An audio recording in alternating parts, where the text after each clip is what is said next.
This is a Jmix exclusive.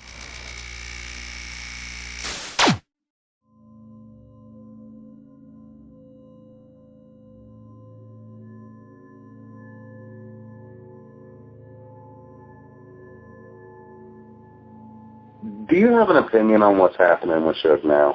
Do you think he's being targeted for who he is rather than what he's done? You know, Suge, hey, man, Suge is crazy. He's burned up a lot of bridges, man. You know, he's did a lot of shit that, like, karma's a bitch, bro. So, I wouldn't wish what Suge is going through on anybody. It's no bueno. But that said, you know, that dude, he made a lot of choices, and now I think what's happening is those choices are coming back to, he's having to pay a price for those choices. It's just like any other human being, bro.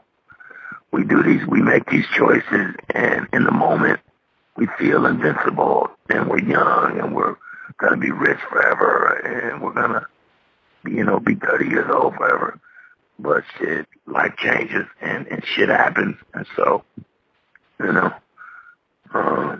I hope that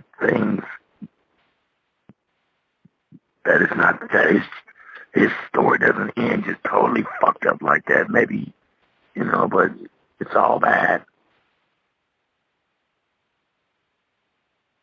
I agree. I think if he wasn't Suge Knight, if that was anybody else in the situation, they wouldn't be in that situation, if that makes sense. Did you like the Straight Outta Compton movie? I thought it was a great movie. The writing was a little funny, and you didn't expect the story to be truthful or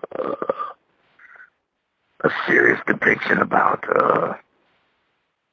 anything important, right? It's just a movie made for commercial success, and in that respect, it was a great movie. I enjoyed it. The question about how they portrayed me, it was an N.W.A. movie, right? So I don't know how to really respond to that. Obviously, I did a lot more for that movement than the movie would lead you to believe. But,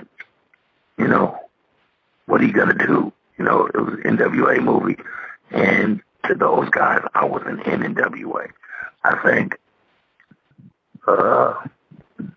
they had to put me in the movie because everybody knows I was there and did the work, But when you look at the guy on the screen, I don't think he said 10 words,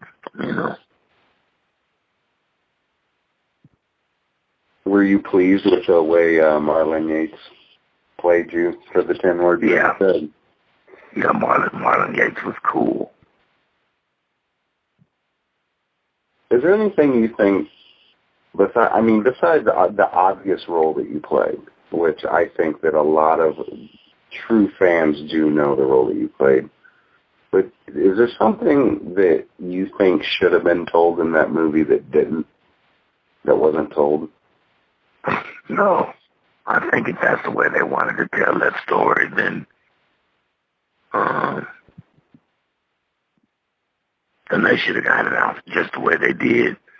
And like I said, I went to the movies and saw it with my girl, and I enjoyed it. I thought it was a good movie.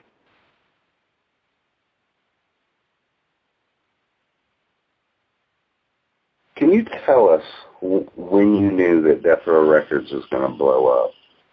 Because you were there part of the inception. Was there ever a moment where you're like, oh, shit, this is going to take off? When everything that we were making, and when I say we, I mean Dre and me, was at a level like EAZY does at that album, No one could do it straight out Compton. No one could do it better. The Chronic. All of those albums are really great classic albums. So I expected the success to continue the way that it was going. You know what I mean? And that's what it did, right? Like the money got bigger and better, and the guys were bigger and better stars. But that's the nature of any business. It's gonna grow and grow and grow. But the music, the level of greatness of the art was the same. It was consistently really good. So I expected the success to be, consistent. You said in a previous interview, I believe it was with Vlad, that you may have not at first heard the talent or the superstar that was in Snoop. At what point? I didn't hear. I wasn't so sure about it like Dre was in the beginning. What point did that change? Well, it didn't take long, we started spending time together, and I could see it. Snoop started really focusing on song building, and his personality really started to shine through, and I could see what Dre saw. And so then I put all my effort into helping Snoop become that guy. Nothing But a G Thing is one of the most definitive West Coast classics, and you wrote it. I helped Snoop write it.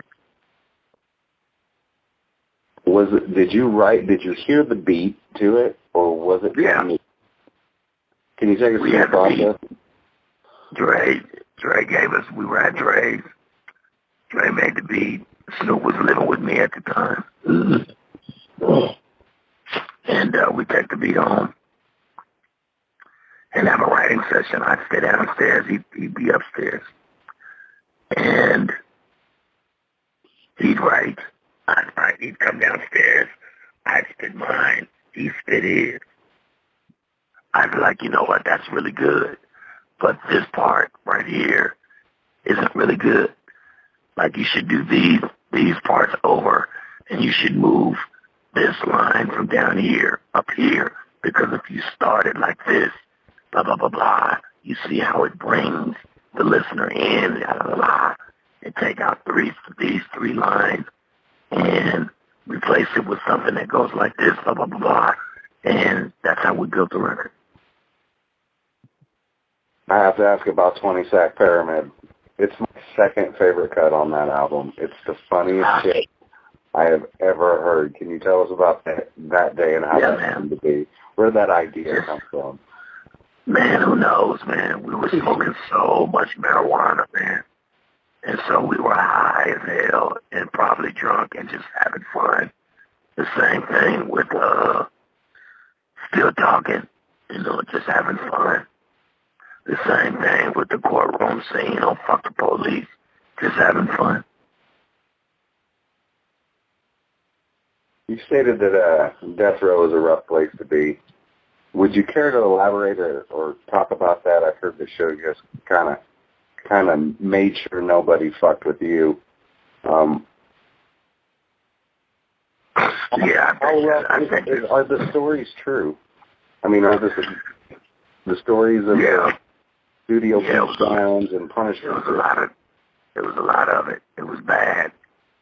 A lot of red room. A lot of beatings in the red room.